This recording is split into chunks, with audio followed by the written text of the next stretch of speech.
কানা মুহাম্মাদুন আবা আহাদিন মির রিজালিকুম, তোমাদের মধ্য থেকে কোন পুরুষের পিতা মুহাম্মদ নন, তিনি কি ওয়ালাকিন রাসূলুল্লাহ, তিনি হচ্ছেন আল্লাহর রাসূল, ওয়া খাতামান নবিয়্যিন, এবং শেষ নবী। অন্য আয়াতে আল্লাহ রাব্বুল আলামিন বলেন, ইয়া আইয়ুহাল্লাযীনা আমানু আতিউল্লাহা ওয়া আতিউর রাসূলা ওয়া উলিল আমরি মিনকুম। আল্লাহ রাব্বুল আলামিন বলেন, হে মুমিনগণ, তোমরা আল্লাহর অনুসরণ করো এবং রাসূলের অনুসরণ করো, এবং তোমাদের মধ্যে যারা উলুল আমর আছে তাদের অনুসরণ করো। তিন শ্রেণীর লোকে তিন শ্রেণীর অনুসরণ করার জন্য বলা হয়েছে। এক নাম্বার তো আল্লাহ, দুই নাম্বার আল্লাহর রাসূল, তিন নাম্বার উলুল আমর। উলুল আমর যারা মুস্তাহিদ ইমাম ছিলেন, যারা মুস্তাহিদ, যেমন ইমাম আবু হানিফা রাহমাতুল্লাহ আলাইহি, ইমাম শাফিঈ রাহমাতুল্লাহ আলাইহি, ইমাম মালিক রাহমাতুল্লাহ আলাইহি, ইমাম আহমদ ইবনে হাম্বল রাহমাতুল্লাহ আলাইহি, এবং যুগে যুগে যারা মক্কার উলামায়ে কেরাম যারা কোরআন হাদিস বুঝেন তারা, তাহলে মুস্তাহিদ যারা ইমাম ছিলেন তারা, এবং যুগে যুগে কিয়ামত পর্যন্ত যত মক্কার উলামায়ে কেরাম যারা কোরআন হাদিস বুঝেন তারা, এরা উলুল আমর। কারণ কিয়ামত পর্যন্ত যেহেতু নবী রাসূল আর আসবে না, কোরআন হাদিস কে বুঝিয়ে দিবে যদি মক্কার উলামায়ে কেরাম না বুঝায়? তাহলে আল্লাহর অনুসরণ করো, রাসূলের অনুসরণ করো, উলুল আমর যারা আছে তাদের অনুসরণ করো। এই আয়াত থেকে বোঝা যায় বিশ্ব নবী মুহাম্মদ সাল্লাল্লাহু আলাইহি ওয়াসাল্লামের পরে আর কোন নবী আসবে না। যদি বিশ্ব নবীর পরেও আর কোন নবী আসতো, উলুল আমর যারা তাদের অনুসরণ করার জন্য আল্লাহ তাআলা এই আয়াতের মধ্যে ঘোষণা দিতেন। কথাকে বুঝতেছেন কিভাবে আমাদের নবী শেষ নবী? কোরআন দ্বারা আমরা বুঝলাম আমাদের নবী শেষ নবী। আমাদের নবী কোন নবী? সবার আমাদের নবী কোন নবী? শেষ নবী। হাদিস শরীফের মধ্যে রাসূল কারীম সাল্লাল্লাহু আলাইহি ওয়াসাল্লাম বলেন, ইন্না রিসালাতা ওয়ান নবুওয়াতা কাদ ইনকাতাআত ফালা রাসূলা বা'দি ওয়ালা নাবিয়্যা, যে রিসালাত এবং নবুয়ত শেষ হয়ে গিয়েছে, অর্থাৎ নবী আসা এবং রাসূল আসা ধারাবাহিকতা শেষ হয়ে গিয়েছে। সুতরাং আমার উপরে আর কোন রাসূল আসবে না, আমার উপরে আর কোন নবী আসবে না। সুবহানাল্লাহ। হাদিস দ্বারা প্রমাণ। আরেক হাদিসে ওয়াদা রাসূলুল্লাহ সাল্লাল্লাহু আলাইহি ওয়াসাল্লাম, আল্লাহর রাসূল সাল্লাল্লাহু আলাইহি ওয়াসাল্লাম বলেন, লাউ কানা বা'দি নাবিয়্যুন লাকানা ওমর, আমার পরে যদি কোন নবী হওয়ার সম্ভাবনা থাকতো তাহলে আমার সাহাবী ওমর নবী হইতো। আল্লাহু আকবার। কিন্তু আমার পরে নবী হওয়ার সম্ভাবনা নাই, সেজন্য আমার সাহাবী ওমর নবী হবে না। আরেকটা হাদিস শরীফের মধ্যে আছে, এক গ্রামকে আল্লাহ রাসূল সাল্লাল্লাহু আলাইহি ওয়াসাল্লাম বললেন, তুমি ইসলাম ধর্ম গ্রহণ করো।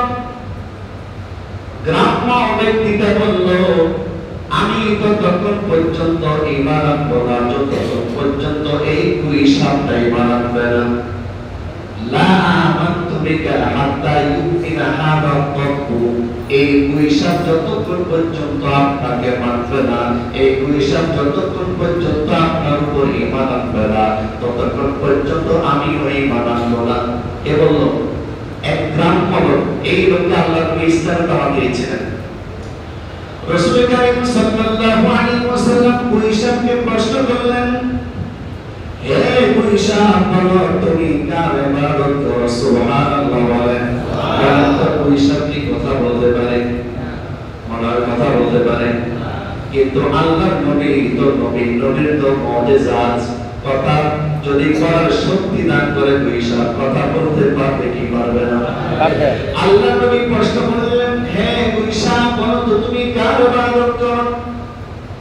কুইশাব বলল, আমি সে আল্লাহর ইবাদত করি যে আল্লাহ আরশের মালিক। আল্লাহু আকবার।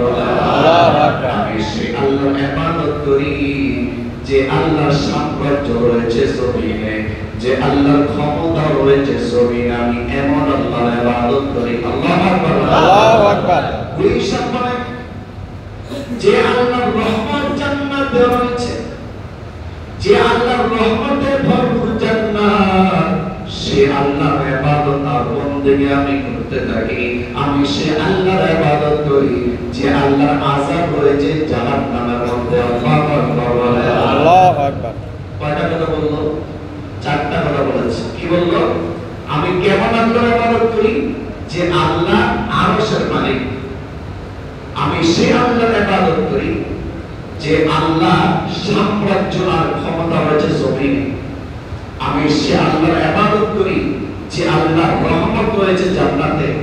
আমি সে আল্লাহর ইবাদত করি যে আল্লাহর আযাব রয়েছে জাহান্নামে। কয়টা কথা বলেছে? এরপর রাসূল প্রশ্ন করলেন, গুইশাম বললাম, মান আনা, আমি কে, আমার পরিচয় দাও। আল্লাহু আকবার বলেন।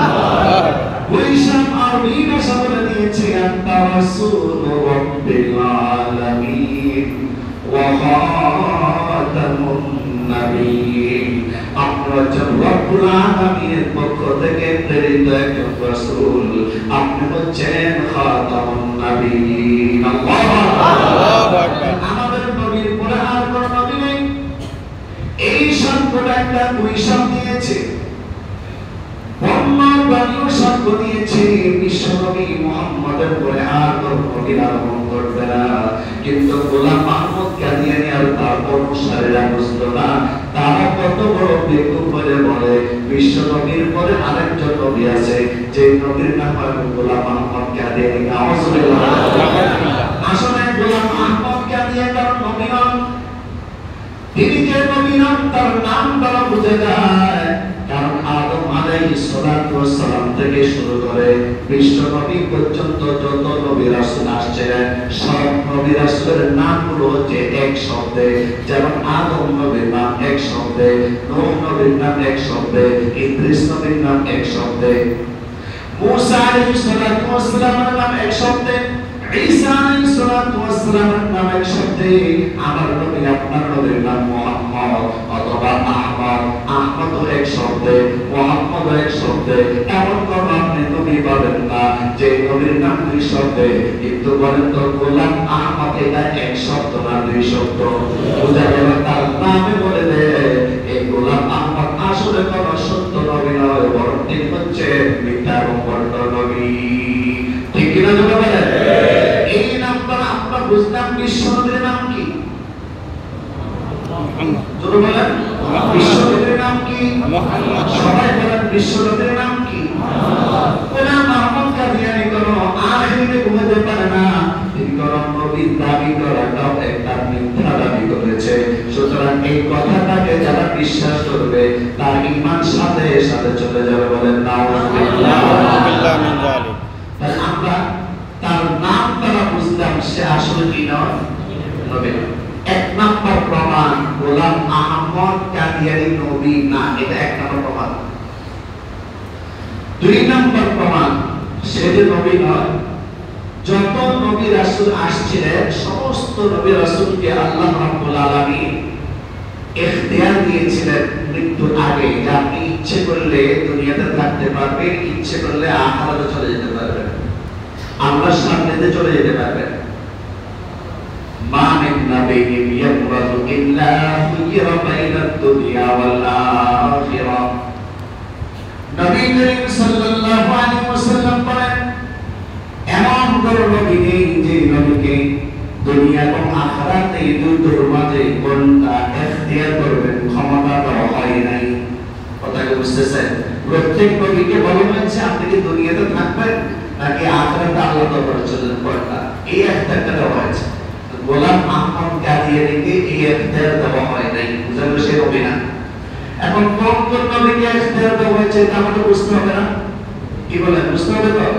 যেমন ইব্রাহিম আলাইহিস সালাতু ওয়াস সালামকে ইখতিয়ার দেওয়া হয়েছে যে আপনি কি পৃথিবীতে আরো থাকবেন নাকি আল্লাহর সাথে চলে যাবেন। ইব্রাহিম আলাইহিস সালাতু ওয়াস সালামকে খলিলুল্লাহ বলা হয়, আল্লাহর বন্ধু বলা হয়। ইব্রাহিম আলাইহিস সালাতু ওয়াস সালামের জান কবজ করার জন্য যখন ফেরেশতা আসলেন, ইব্রাহিম নবী প্রশ্ন করলেন, আপনি কে? ফেরেশতা বললেন, আমি জান কবজ করার জন্য আসছি, আল্লাহ আমাকে পাঠিয়েছেন।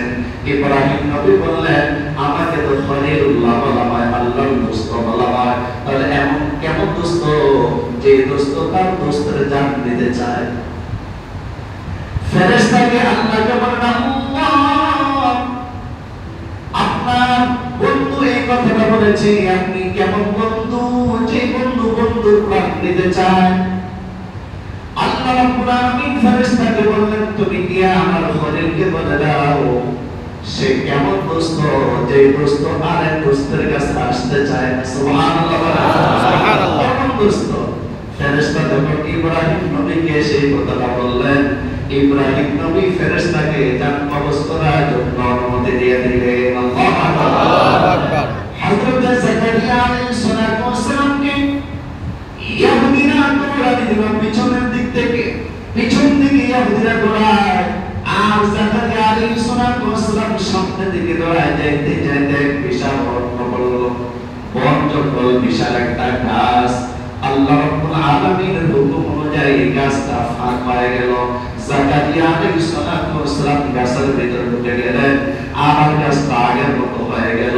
ইহুদিরা যায় দেখে গাছের উপরে কোনো পায়ের দাগ নেই। কত চালাক চিন্তা করেন! এইদিকে তো পায়ের দাগ আছে, কিন্তু ওই গাছের ওই পাশে কি কোনো পায়ের দাগ? এখন তারা খুঁজতেছে, জাকারিয়া গেল কই, গেল কই, এই পাশে দাগ আছে, এই পাশে দাগ নেই। তারা মোটামুটি নিশ্চিত হয়ে গেল আশেপাশে কোথাও লুকিয়ে আছে জাকারিয়া। হঠাৎ করে গাছের দিকে তাকায় দেখে চাদরের একটা অংশ গাছের ফাঁক দিয়ে বের হয়ে আসে। এখন গাছকে ফাঁক করে জাকারিয়া নবীকে বের করা সম্ভব নয়, এই জন্য তারা একটা কড়া টানলো। কড়া টেনে উপর দিক থেকে নিচের দিক থেকে চিরা শুরু করলো। চিরতে চিরতে জাকারিয়া আলাইহিস সালাতু ওয়াস সালামের মাথা যখন কড়াতে স্পর্শ করলো, একটু ভাবুন তো কেমন কষ্ট হবে। আমরা তো শুধু বয়ান শুনতেছি, গাছের ভিতরে একজন নবী উপর দিক থেকে চিরা শুরু হয়ে চিরতে চিরতে ওই কড়াতের দাঁতগুলো যখন মাথার সাথে লাগতেছিল তখন কেমন লাগতেছে। জাকারিয়া আলাইহিস সালাতু ওয়াস সালাম যন্ত্রণা খুব শব্দটা বললেও আল্লাহ রাব্বুল আলামিন বললেন, হে জাকারিয়া আপনি কোনো চিন্তা করবেন না, ওরা যা করছে আপনি তাদেরকে তা করতে দেন, আমি আল্লাহ আপনাকে আমার আপন বানিয়ে নিচ্ছি। আল্লাহু আকবার। তখনই জাকারিয়া আলাইহিস সালাতু ওয়াস সালাম ফেরেশতাকে অনুমতি দিলেন আমার জান কবজ করার। আল্লাহু আকবার, আল্লাহু আকবার। হযরত মুসা আলাইহিস সালাতু ওয়াস সালাম যখন নাকি জান কবজ করার জন্য ফেরেশতা আসলেন, মুসা আলাইহিস সালাতু ওয়াস সালাম বললেন, তুমি কি? তখন ফেরেশতা বলল, আল্লাহ রাব্বুল আলামিন আমাকে পাঠিয়েছেন আপনার জান কবজ করার জন্য। মুসা আলাইহিস সালাতু ওয়াস সালামের মেজাজটা একটু গরম ছিল। মুসা আলাইহিস সালাতু ওয়াস সালাম ভাবলেন, এটা আসলে কোনো ফেরেশতা নয়, এটা ফেরাউনের লোক, মনে হয় আমাকে খুন করতে আসছে। মুসা আলাইহিস সালাতু ওয়াস সালাম একটা আঘাত করলেন, আঘাতের যন্ত্রণা সহ্য করতে না পেরে ফেরেশতা আল্লাহ রাব্বুল আলামিনের কাছে গিয়ে বললেন, আল্লাহ আপনার কেমন বান্দার কাছে আপনি আমাকে পাঠাইলেন, দেখেন আমাকে কি করেছে। আল্লাহ রাব্বুল আলামিন ফেরেশতাকে বলেন, তুমি যাও আমার মুসাকে বলো বকরির পিঠের উপর হাত রাখার জন্য। তার হাতের নিচে যতগুলো পশম থাকবে আমি আল্লাহ এক এক পশমের বিনিময়ে মুসাকে 1 বছর হায়াত দান করব। আবার পাঁচবার সুবহানাল্লাহ। ফেরেশতা এসে বললেন, ইয়া মুসা, আল্লাহ রাব্বুল আলামিন বলেছেন বকরির পিঠের উপর হাত রাখার জন্য, আর আপনার হাতের নিচে যে পরিমাণ পশম থাকবে সেই পরিমাণ আপনাকে হায়াত দেওয়া হবে। মুসা আলাইহিস সালাতু ওয়াস সালাম এখন বুঝতে পারলেন এটা আসলে ফেরাউনের কোনো লোক নয়, আসলে একজন ফেরেশতা। এখন প্রশ্ন করলেন, শোনো, ওই পরিমাণ হায়াত পাওয়ার পরও কি আমার কি শেষ পর্যন্ত মৃত্যু হবে নাকি? ফেরেশতা বললেন, হ্যাঁ, ওই পরিমাণ হায়াত শেষ হওয়ার পরও আপনার মৃত্যুবরণ করতে হবে। মুসা আলাইহিস সালাতু ওয়াস সালাম বললেন, শেষ পর্যন্ত যেহেতু আমাকে মরতে হবে, আর বিলম্ব করার কোনো প্রয়োজন নাই, আমার জানটা তুমি কবজ করে নিয়ে যাও। আল্লাহু আকবার। তাহলে দেখেন হযরত ইব্রাহিম আলাইহিস সালাতু ওয়াস সালামকে জান কবজ করা হবে কিনা অনুমতি চাওয়া হলো। জাকারিয়া আলাইহিস সালাতু ওয়াস সালাম থেকে ওই জান কবজ করা হবে কিনা অনুমতি চাওয়া হলো। মুসা আলাইহিস সালাতু ওয়াস সালাম থেকে অনুমতি চাওয়া হলো। আর বিশ্ব নবী সাল্লাল্লাহু আলাইহি ওয়াসাল্লামের কথা কি বলবো? আল্লাহর নবী যখন শুয়েছিলেন প্রচন্ড জ্বর, সারা শরীর থেকে ঘাম বের হচ্ছে, হঠাৎ করে বাইরে থেকে সালাতের আওয়াজ।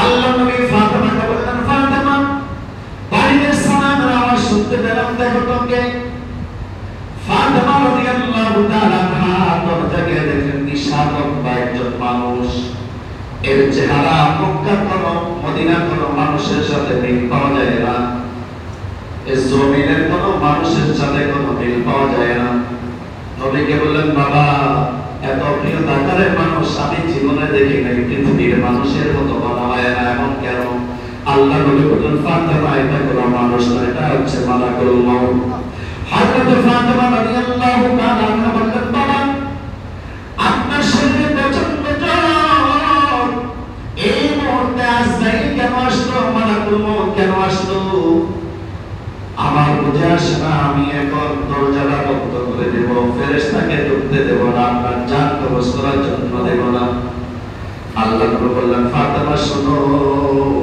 তোমার বাবার সম্মানার্থে মালাকুল মউত ফেরেশতা সালাম দিয়েছে নাহলে তার কাছে যাওয়ার জন্য জান কবজ করার জন্য অনুমতি চাওয়ার প্রয়োজন হয় না অনেক ফেরেশতা তাকে ভিতরে ঢুকতে দাও ফাতেমা রাদিয়াল্লাহু তাআলা আনহা মালাকুল মউতকে ভিতরে ঢোকার অনুমতি দিলেন নামাজের সময় তাহিয়াত পড়ার সময় আমরা যেভাবে বসি সেইভাবে মালাকুল মউত এসে নবীর দরবারে বসেন আল্লাহু আকবার আল্লাহু আকবার মালাকুল মউত বললেন ইয়া রাসূলুল্লাহ ইয়া হাবিবাল্লাহ আপনি যদি চান পৃথিবীতে থাকতে পারবেন আর যদি চান রফিকে আলা আল্লাহ রাব্বুল আলামিনের সাথে আপনি মুলাকাত করতে পারবেন এখন কি করবেন বলেন রাসূলুল্লাহ সাল্লাল্লাহু আলাইহি ওয়াসাল্লাম এদিক সেদিক তাকায় মনে মনে জিবরিল আমিনকে খুঁজে আল্লাহ রাব্বুল আলামিন জিবরিলকে বললেন জিবরিল যাও আমার হাবিব তোমাকে খুঁজতেছে আল্লাহু আকবার আল্লাহু আকবার জিবরিল আলাইহিস সালাতু ওয়াস সালাম সাথে সাথে আগমন করলেন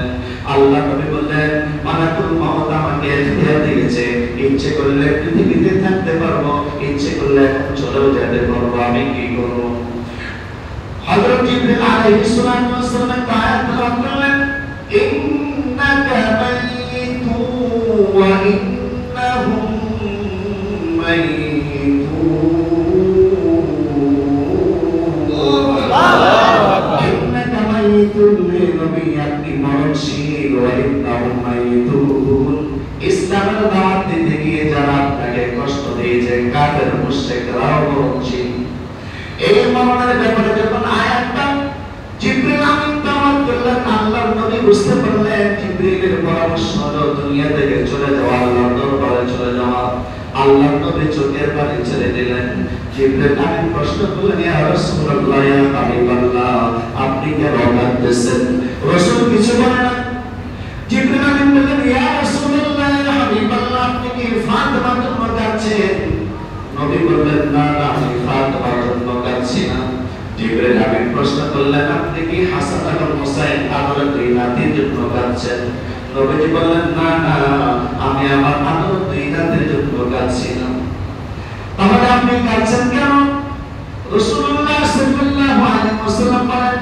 আল্লাহ রাব্বুল আলামিন বলেন মা কানা আল্লাহু লিউআযিবাহুম ওয়া আনতা ফীহিম হে নবী যতদিন পর্যন্ত আপনি আপনার নবী আপনার উম্মতের মাঝে বেঁচে থাকবেন ততদিন পর্যন্ত আমি আল্লাহ অন্যান্য নবীর উম্মতের মতো আপনার উম্মতকে একসাথে ধ্বংস করব না আল্লাহু আকবার আল্লাহু আকবার জিবরিল আমিন রাসূল বলেন আল্লাহ রাব্বুল আলামিন বলেছেন আমি যতদিন পর্যন্ত পৃথিবীতে বেঁচে থাকব আমার উম্মতগুলোকে একসাথে ধ্বংস করবেন না আমি যদি চলে যাই আমার ভয় হয় আমার উম্মতগুলোকে অন্যান্য নবীর উম্মতের মতো যদি ধ্বংস করে দেওয়া হয় এই জন্য কাঁদতেছি আল্লাহু আকবার আল্লাহু আকবার জিবরিল আমিন আল্লাহ রাব্বুল আলামিনকে বলেন আল্লাহ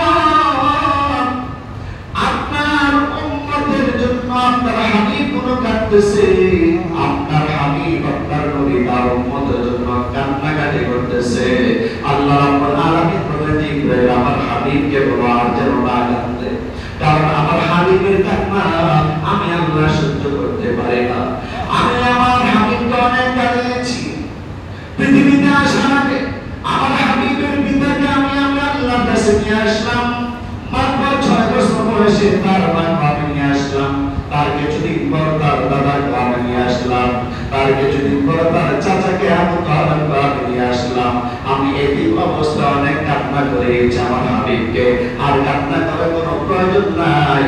আমার হাবিব তার উম্মতের জন্য কাঁদতে নিষেধ করে দাও। আমার হাবিব যদি আমি আল্লাহর কাছে চলে আসে, আমার হাবিবের বর্তমানে তার উম্মতের জিম্মাদারি স্বয়ং আমি আল্লাহকে দিলাম।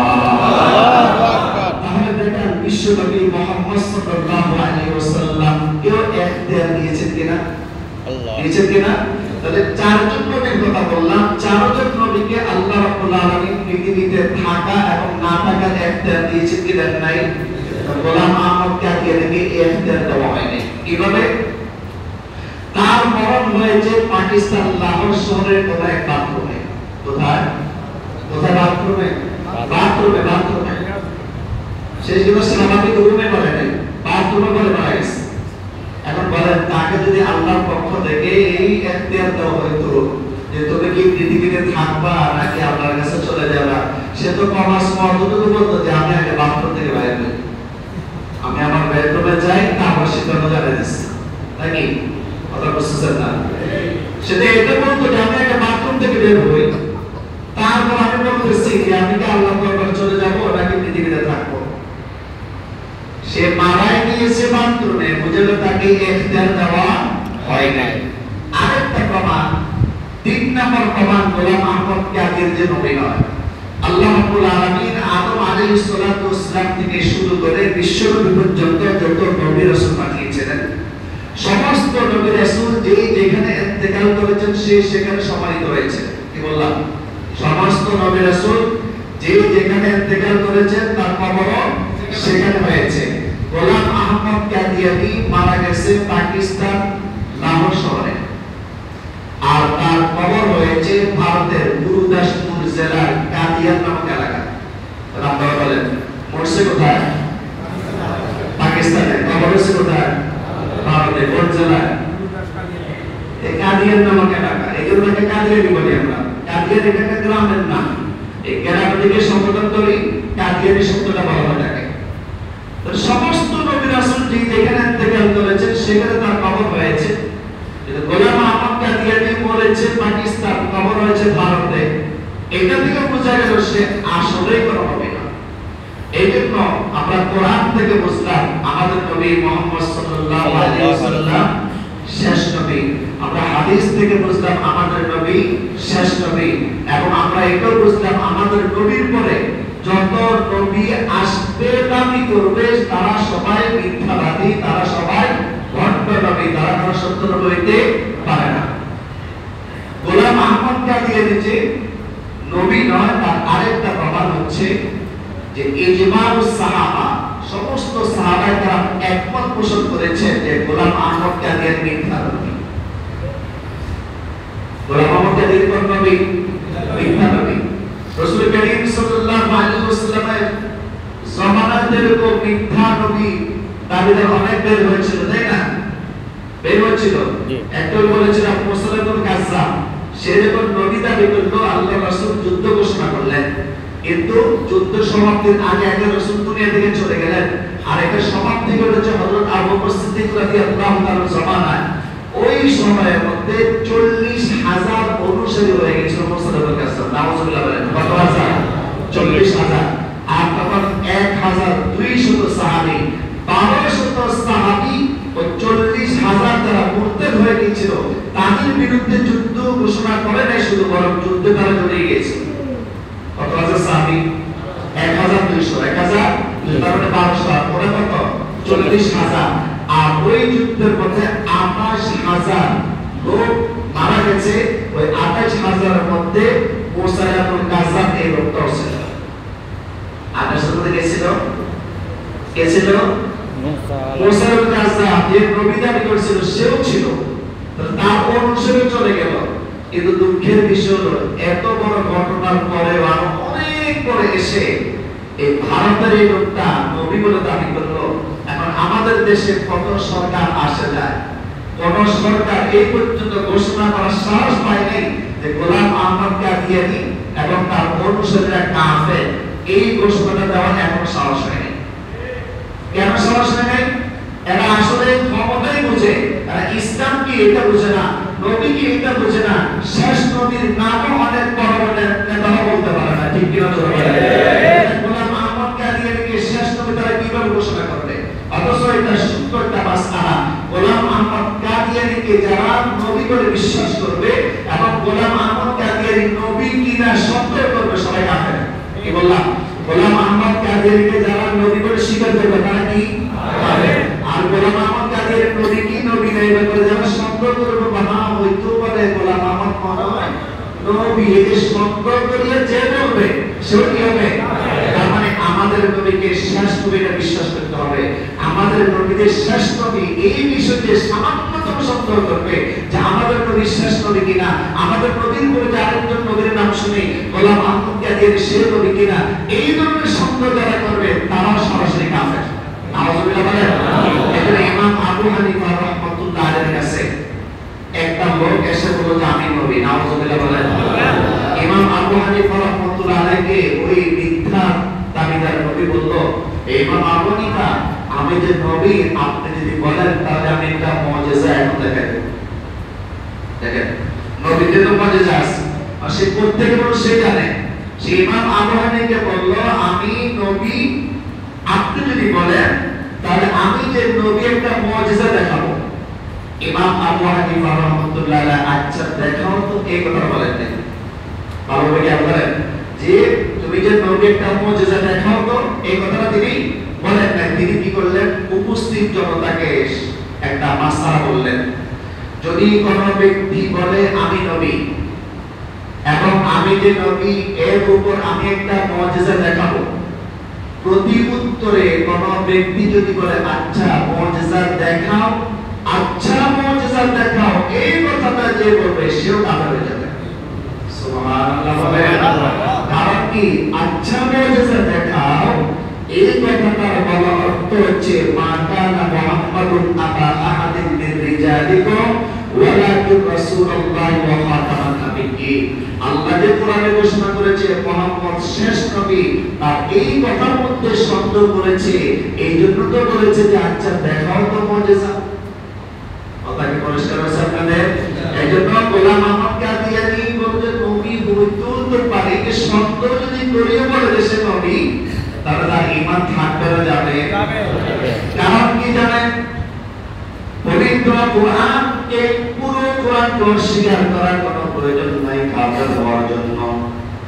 পুরো একটা সূরাকে অস্বীকার করার কোনো প্রয়োজন নাই, পুরো একটা আয়াতকে অস্বীকার করার কোনো প্রয়োজন নাই, একটা শব্দকে অস্বীকার করার কোনো প্রয়োজন নাই। বরং পুরো 30 পারা কোরআন শরীফ থেকে পুরো কোরআনের একটা বর্ণকে কেউ যদি অস্বীকার করে, একটা হরফকে কেউ যদি অস্বীকার করে, সাথে সাথে তার ঈমান চলে যাবে।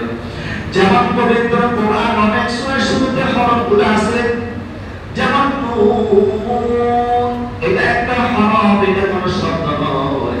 সাদ এটা একটা হরফ, এটা একটা শব্দ না। কোন ব্যক্তি যদি পবিত্র কোরআনের নুনকে অস্বীকার করে তার ঈমান থাকবে না যাবে। শুধু সবকে যদি অস্বীকার করে ঈমান থাকবে না যাবে। কিন্তু নবী শেষ নবী এটাকে যদি অস্বীকার করে, পুরো একটা আয়াতকে অস্বীকার করা লাজম হয়ে যাবে, পুরো একটা আয়াতকে অস্বীকার করা আবশ্যক হয়ে যাবে। সেজন্য ইমাম আবু হানিফা রাহমাতুল্লাহ আলাইহি বলেন, কোন ব্যক্তি যদি বলে আমি নবী এবং তার উপর যদি সে যদি মুজিজা দেখাতে চায়, কোন ব্যক্তি যদি বলে দেখো তো একটা মুজিজা, ওই ব্যক্তির ঈমান সাথে সাথে চলে যাবে। নাউযুবিল্লাহ বলেন। আমাদের আকুল আবেদন, আমাদের দেশের যেই সরকার আসুক না কেন, গোলাম আহমদ কাদিয়ানীকে অমুসলিম ঘোষণা করতে হবে। কি বলে? অবশ্যই অমুসলিম ঘোষণা করতে হবে। আর তারা যদি বলে আমরা কাফের, আমরা অমুসলিম, তাহলে তারা তাদের ধর্ম নিয়ে থাকুক, আমাদের কোনো বাধা নেই।